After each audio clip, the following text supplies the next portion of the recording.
Vamos a orar. Señor, te damos gracias, Señor. Muchas gracias por tu presencia. Muchas gracias por tu guía. Y como declaramos en las alabanzas, gracias por tu perdón. Gracias, Señor. Gracias por tu gracia. Sí, Señor. Porque por gracia tú nos has dado el perdón. Nos has limpiado con tu perdón. Muchas gracias. Señor, que esta palabra llegue al corazón de cada uno de mis hermanos y de mis hermanas esta mañana. Que se cumpla el objetivo para hoy. El objetivo que tú tienes de tocar esos corazones. En el nombre de Jesús. Amén.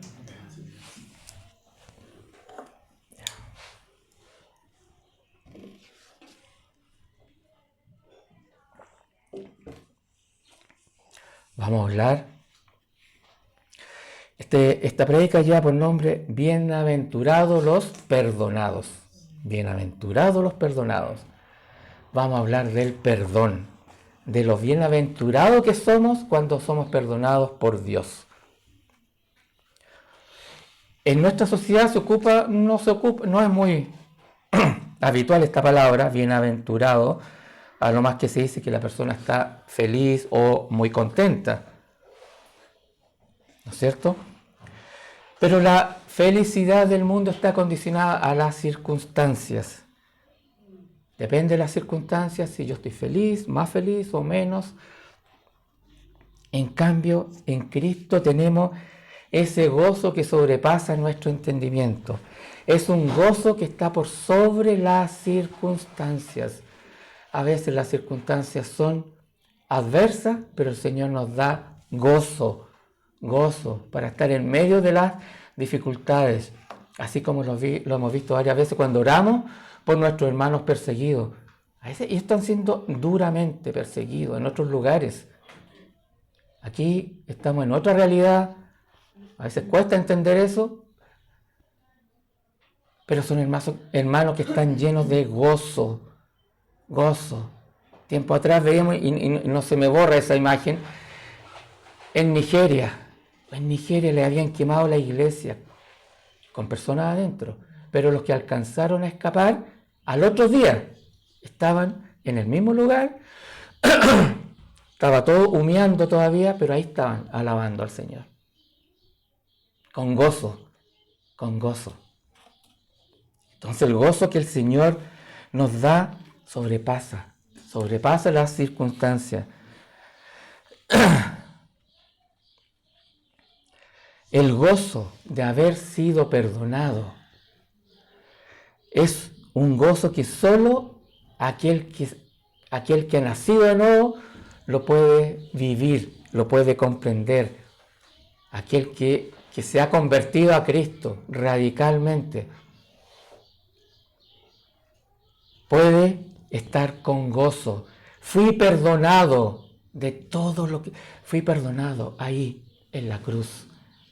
Él se puso en mi lugar. Él sufrió el castigo que yo debía haber sufrido. El inocente pagó por el culpable. Aquel que ha nacido de nuevo, que tiene una relación íntima con el Señor, puede vivir este gozo. Entiende. Solo Él valora lo que el Señor hizo en la cruz, que ha sido perdonado. Recibir el perdón de Dios es lo más maravilloso que nos puede suceder. Recibir su perdón, porque su perdón nos limpia. Con su perdón tenemos acceso al reino de Dios. Hoy vamos a ver qué nos enseña la palabra, qué nos enseña la Biblia en relación a este tema. Vamos a ver el Salmo 32, del 1 al 5.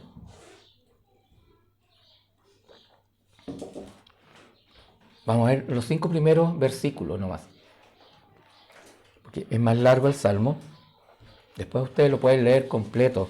Salmo 32, del 1 al 5 dice: Bienaventurado aquel cuya transgresión ha sido perdonada y cubierto su pecado. Bienaventurado el hombre a quien Jehová no culpa de iniquidad, en cuyo espíritu no hay engaño. Mientras callé, se envejecieron mis huesos en mi gemir todo el día.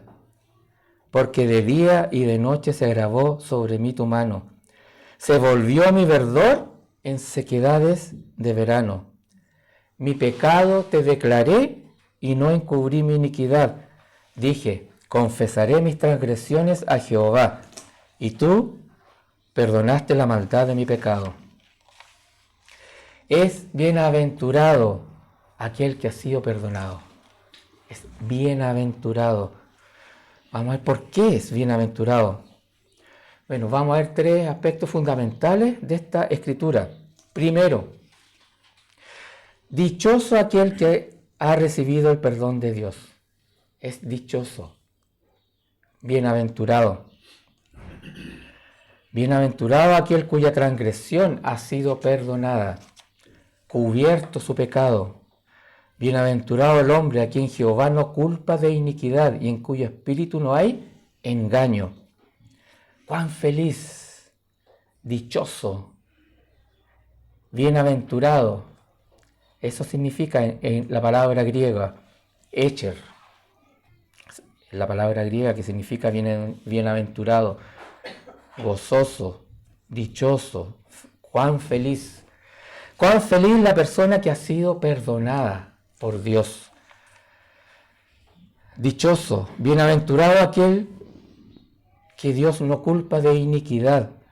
La palabra iniquidad también es una palabra que se ocupa poco en nuestro léxico. Aquí la palabra iniquidad es la traducción de la palabra griega avon, que significa perversidad o maldad. Eso es iniquidad, perversidad o maldad. Dios no le toma en cuenta su pecado, no lo culpa, no le considera su pecado. Así es el perdón de Dios. No tomaré más en cuenta tus pecados, dice el Señor. Nuestros pecados han sido perdonados por lo que Jesucristo hizo en la cruz del Calvario. Como decía adelante, Él se puso en nuestro lugar. Por eso somos bienaventurados, porque recibimos los beneficios de la cruz. Los golpes, los insultos, Él se los llevó, para que nosotros recibiéramos el perdón. ¿Se dan cuenta? Lo que Jesucristo hizo en la cruz tiene repercusión, tiene relevancia hasta el día de hoy. Porque como decía Pastor Mauricio tiempo atrás, él soñaba con una polera que dijera perdonado, perdonado, porque es un gozo, es para salir con un cartel aquí, he sido perdonado por Dios, perdonados. Somos dichosos, somos bienaventurados en recibir los beneficios de la cruz. Esa paz y ese gozo vienen solamente de haber sido perdonado.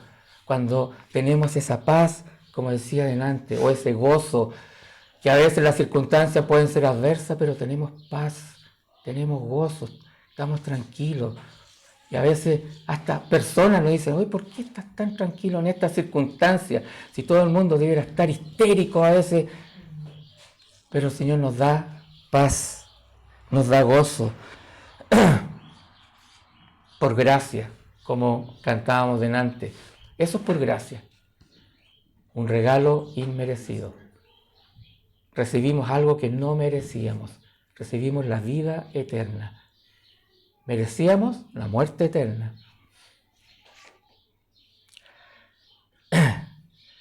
Esa gracia derramada en la cruz nos convierte en hombres bienaventurados o en mujeres bienaventuradas.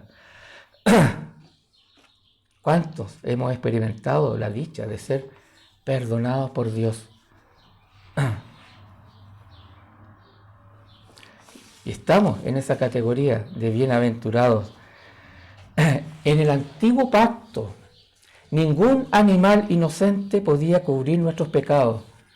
Recuerdan que en el antiguo pacto las personas iban con un animal inocente, el animal moría en reemplazo de la persona. Los pecados de la persona eran transferidos al animal, simbólicamente. El animal moría, debía morir. Y eso es lo que hizo Jesucristo en la cruz. Solo la sangre preciosa de Jesucristo,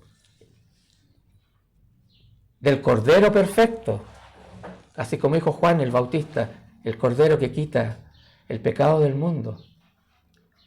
Solo esa sangre nos puede limpiar de nuestra maldad. Ahora, en la condición de bienaventurado, aquel que es bienaventurado ora a Dios mientras pueda ser hallado. Esta escritura no la vamos a ver, pero es en el versículo que sigue. En el versículo 6 dice eso, que aquel que es bienaventurado ora a Dios mientras pueda ser hallado. Y en el siguiente, en el séptimo, versículo 7, dice que él considera a Dios su refugio, su protección. Por eso les animo a que después, en sus tiempos, en sus casas, lean el Salmo 32, completo, que es un salmo de David.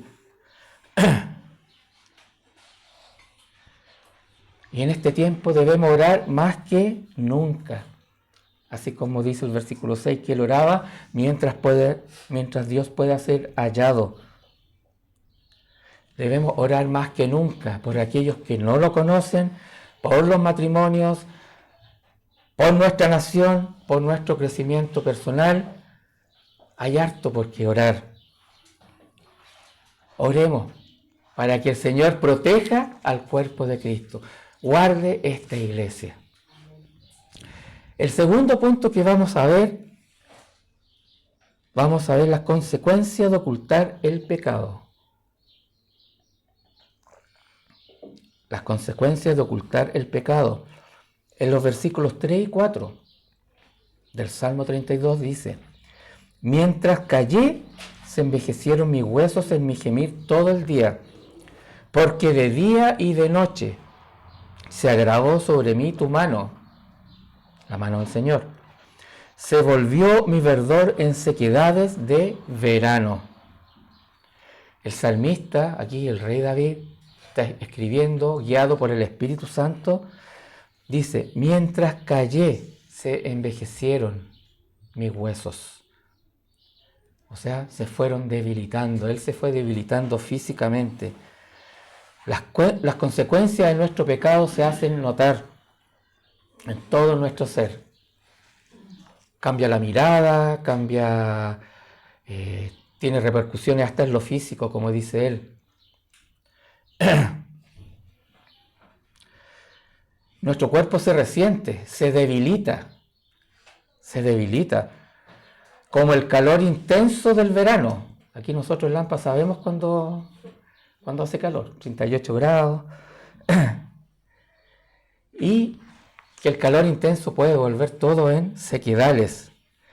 Hay algunos dolores, no todos, pero algunos dolores que son consecuencias de nuestro pecado. Angustia, a veces dolores de pecho, como que hay dolor aquí. No todos, pero algunos sí. Y el salmista lo dice: se envejecieron mis huesos, dice, en mi gemir todo el día. Por eso, confesar nuestros pecados es sanador, es liberador. Confesar lo antes posible.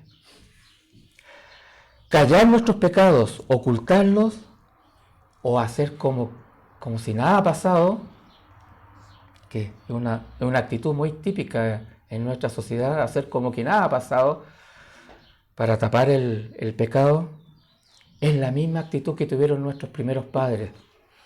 Adán y Eva, cuando estuvieron en el Edén, antes del pecado, ellos tenían una relación maravillosa, perfecta con Dios. Después que ellos desobedecieron Adán y Eva se escondieron de Dios. ¿Se acuerda que esto lo vimos en Doctrinas Fundamentales? Se escondieron de Dios y trataron de tapar su pecado con hojas, hicieron delantales, porque del momento que ellos desobedecieron, ellos comieron a sentir vergüenza. Nunca ellos habían sentido vergüenza por su desnudez, así que ellos se taparon con hoja de higuera. ¿Recuerdan? Esta es la condición opuesta a ser bienaventurado. Bienaventurados. Yo me imagino a Adán y Eva antes del pecado, ellos eran bienaventurados. Tenían gozo total, pleno. Estaban con el Señor. Tenían una cercanía, una intimidad. No había pecado. Callar nuestro pecado es propio de nuestra antigua naturaleza sin Dios. Por eso, conociendo a Dios, debemos confesarlo, debemos lo antes posible, confesarlo. Confesar nuestros pecados, no callarlos. Eso es lo que debemos hacer, no callarlos. Primeramente, ir a nuestro Padre y confesarlo, arreglar cuentas con el Señor, arrepentirnos, metanoia, como hemos hablado antes, que es un cambio de mentalidad, cambiar. El arrepentimiento, que es algo interno, profundo de la persona, no es de la boca para afuera nomás. Eso es el remordimiento, que es un aparente arrepentimiento. Y segundo, ir a la persona que se ofendió y hacer lo mismo, restaurar.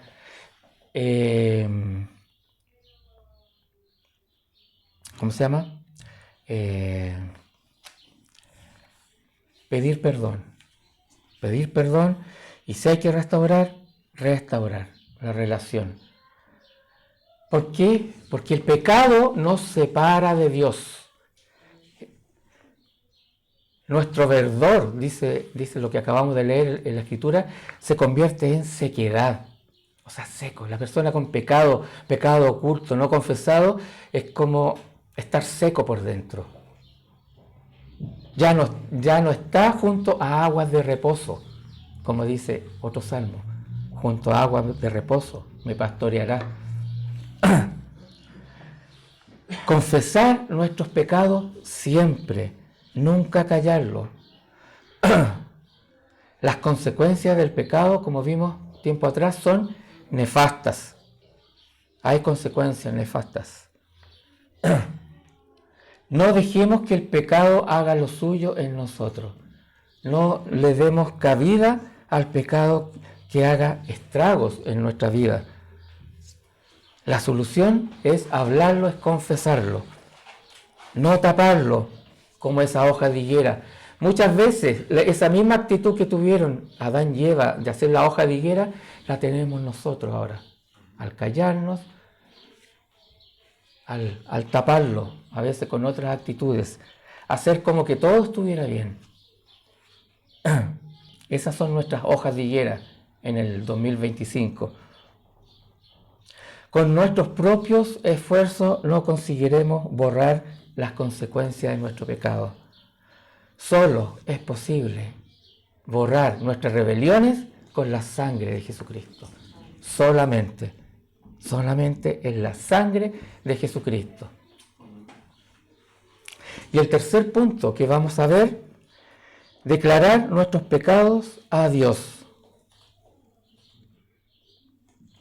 Está en el versículo 5, que ya lo hemos tocado. Dice, mi pecado te declaré y no encubrí mi iniquidad, o sea, mi maldad. Dije, confesaré mis transgresiones a Jehová y tú perdonaste la maldad de mi pecado. Confesar nuestros pecados. Dios es pronto para perdonar a todo aquel que se arrepiente. A todos. Como dice la palabra, Él es lento para la ira y grande en misericordia. Grande en misericordia. Vamos a leer Esta escritura que está en Primera de Juan 1:9. La primera carta del apóstol Juan 1:9. Juan es el mismo que escribió el Evangelio y que escribió el Apocalipsis, el apóstol Juan. Aquí en su primera carta, en el capítulo 1, versículo 9, dice: si confesamos nuestros pecados, Él es fiel y justo para perdonar nuestros pecados y limpiarnos de toda maldad. Muy claro, muy claro. Él es fiel y justo para perdonar nuestros pecados y limpiarnos de toda maldad. Hay una promesa de Dios. Dios promete limpiarnos. Él es fiel, por siempre fiel y justo.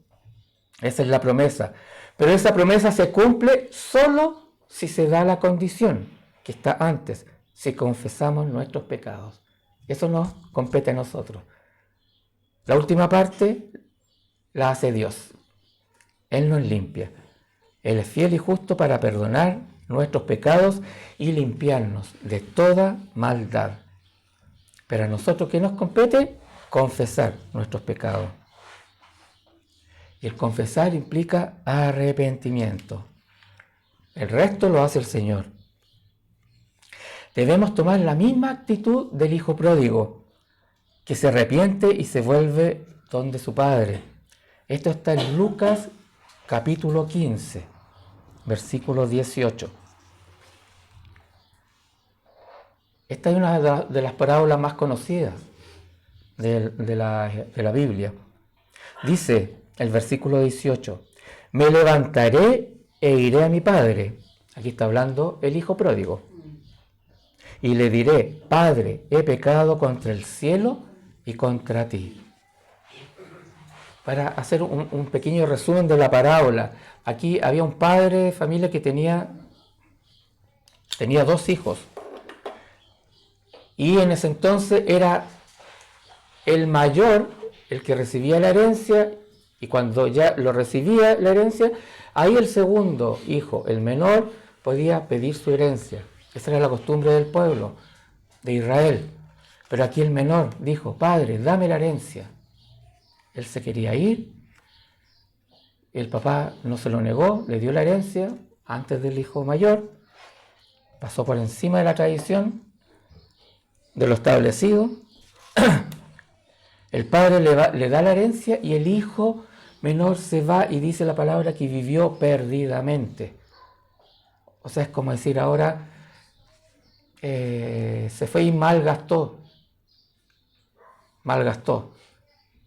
su dinero, su herencia, y no le quedó ni un peso. Gastó toda. Cuando él se vio sin nada, en el fondo del pozo, aquí nosotros leímos el versículo 18, pero el 17 dice: y volvió en sí. Eso es decidor, porque volvió en sí quiere decir que él reconoció: ¿qué estoy haciendo? Eso es volver en sí. Volvió en sí. Se arrepintió de todo corazón. Y ahí él toma la decisión y dice: me levantaré e iré a mi padre y le diré: Padre, he pecado contra el cielo y contra ti. O sea, pecó contra Dios y contra su padre. Eso está diciendo. Y la parábola dice, que es preciosa esta parábola, que él, cuando el hijo, que entre paréntesis, pródigo significa derrochador, el hijo pródigo es el hijo derrochador, eso significa pródigo, el hijo malgastador, digámoslo así.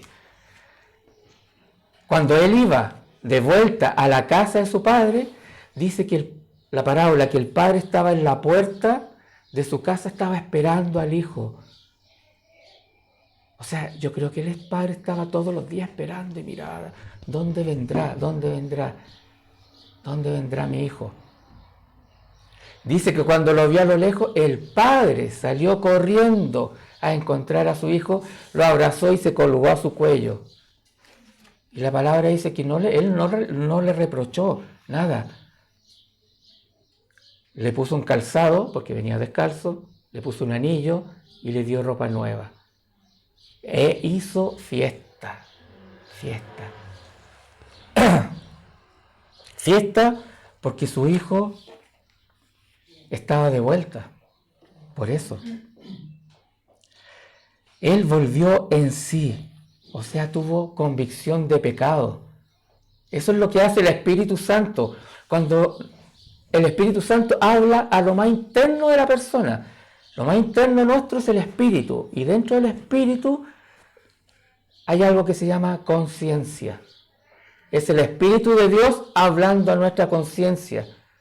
Y Él dice, he pecado contra el cielo y contra mi Padre. Él volvió en sí. Estaba fuera de sí.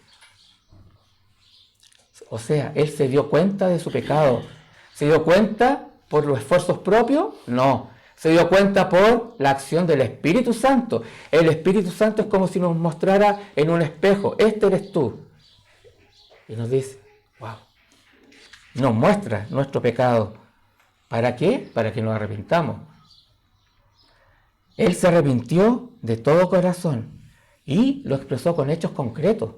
Inmediatamente dijo, voy a volver, y volvió. O sea, fue un hecho concreto. No quedó solo en palabras. Volvió. Entonces, ¿qué debemos hacer nosotros? Confesar nuestros pecados. Nosotros hacemos lo natural y Él hace lo sobrenatural. Así como el hijo pródigo. Él tuvo convicción de pecado y dio pasos concretos. Volvió al Padre. Y mientras antes confesemos nuestros pecados, mejor. Para que no nos ocurra lo que escribió David. Cuando callé en mi pecado, se envejecieron mis huesos, dice él.